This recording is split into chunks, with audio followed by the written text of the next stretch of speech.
नमस्कार, मैं हूं दीपाली राणा। आप देख रहे हैं कमोडिटी कॉल। और देश में 15 अगस्त तक श्री अन्न की बुआई 9% बढ़ी है, लेकिन मक्के को छोड़कर सभी की बुआई घटी है। क्या है कारण? देश में कैसे है मोटे अनाज की मांग और कैसे हैं दाम? इस पर करेंगे बातचीत। हमारे साथ हैं गुड मॉम और इंडिया मिलेट मिशन की फाउंडर शर्मिला ओसवाल। साथ ही स्ट्रैटेजीज पर भी करेंगे बातचीत। chartandtrade.com के फाउंडर विकास बगैर भी हमारे साथ बने हुए हैं। आप दोनों का ही स्वागत है शो में। लेकिन शर्मिला जी, पहले आपसे जानना चाहेंगे किस तरीके की ओवरऑल स्थिति फिलहाल दिखाई दे रही है?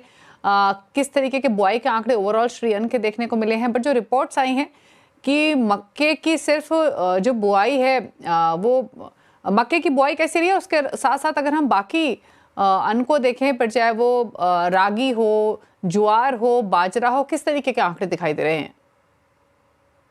नमस्कार। ग्लोबली अगर आप देखेंगे तो जो टोटल मिलेट्स का प्रोडक्शन है वो मतलब इंडिया का अपना शेयर 42% का है आउट ऑफ 30 मिलियन टन्स में से।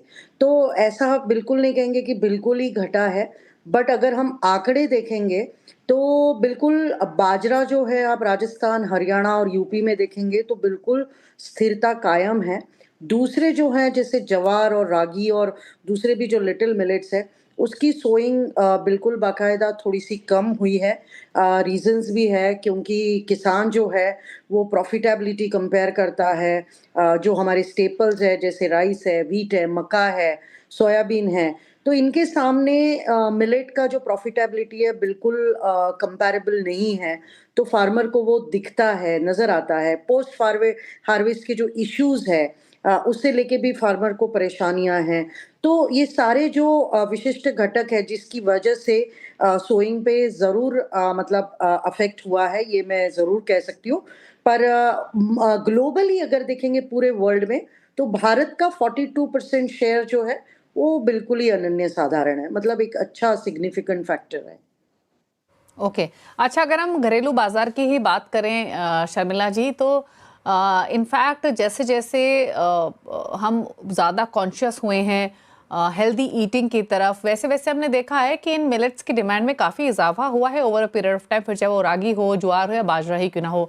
एग्जिस्टिंग डिमांड किस तरीके की है? क्या एंटिसिपेट कर रहे हैं यहाँ से आगे जाते हुए? और क्या इस डिमांड को मीट करने के लिए हम कंफर्टेबल सोइंग या ओवरऑल अवेलेबिलिटी के हिसाब से कंफर्टेबल पोजिशन में हैं?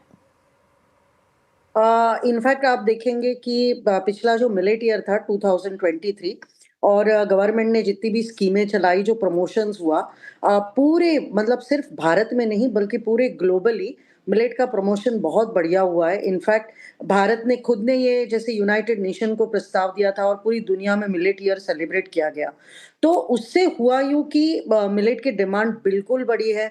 हेल्दी में wellness industry, fitness, gluten free है, लो ग्लाइसेमिक इंडेक्स है, डायबिटीज रिवर्सल के लिए। तो आप अभी भारत में भी देखेंगे तो मेजॉरिटी मतलब कई सारे घरों में गेहूं खाना बंद हुआ है।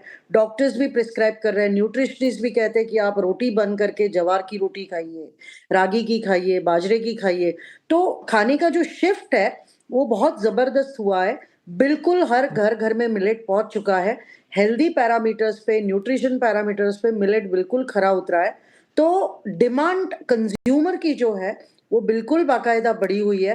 इवन तो आंकड़े जो दिखा रहे हैं सोइंग में कि कम सोइंग हो रहा है या जो फार्मर्स के इश्यूज है प्रॉफिटेबिलिटी के हैं, तो इसमें डेफिनेटली पॉलिसी फ्रेमवर्क भी काम करता है।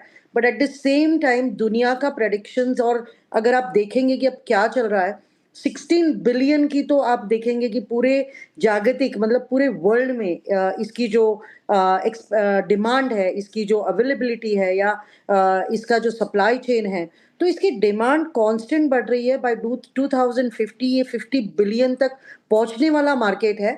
हाँ, बिल्कुल थोड़ा-सा यहाँ पे टाइट सिचुएशन ज़रूर है सप्लाई चेन में, ये मैं बिल्कुल कह सकती हूँ। ओके, चलिए शुक्रिया शर्मिला जी कोई कमेंट करने के लिए इस खबर पर। रुक रहे इसी के साथ एक ब्रेक के लिए, लौटेंगे तो बात करेंगे स्ट्रैटेजीज की। जल्द वापस आते हैं।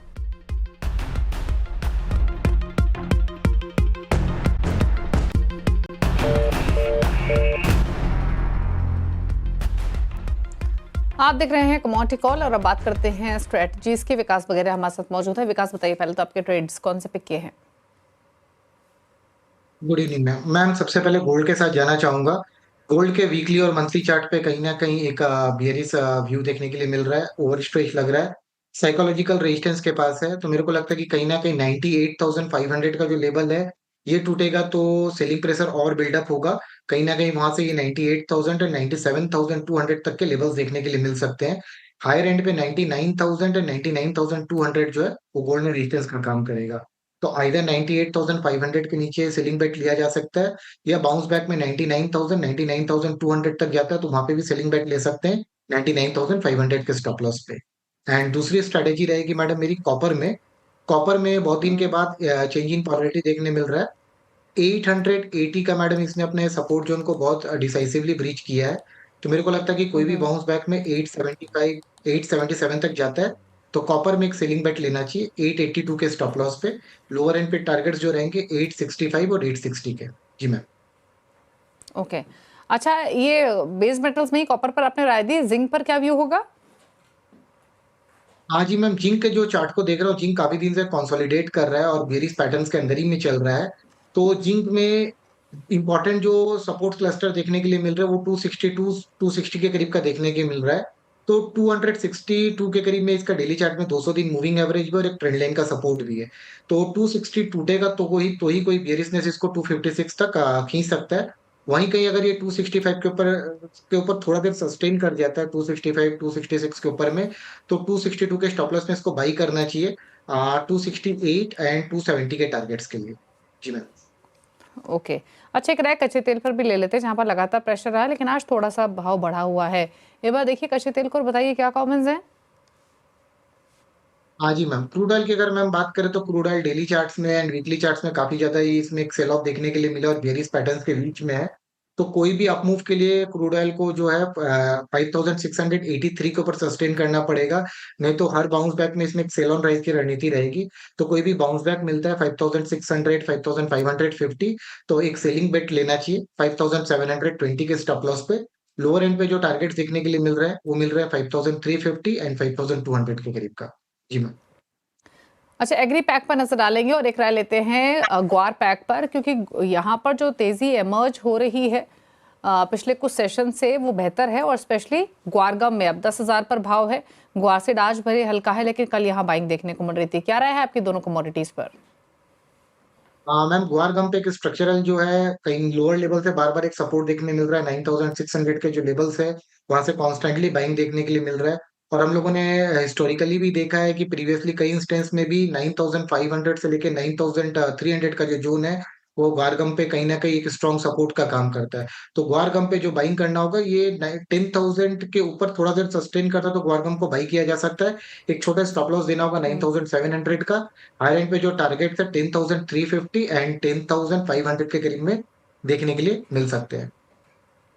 ओके, चलिए, तो ये रहे ट्रेड्स आपके लिए, एग्री नॉन एग्री पैक दोनों ही से ही। शुक्रिया आपका विकास आने के लिए शो में और सभी ट्रेड्स रेकमेंड करने के लिए।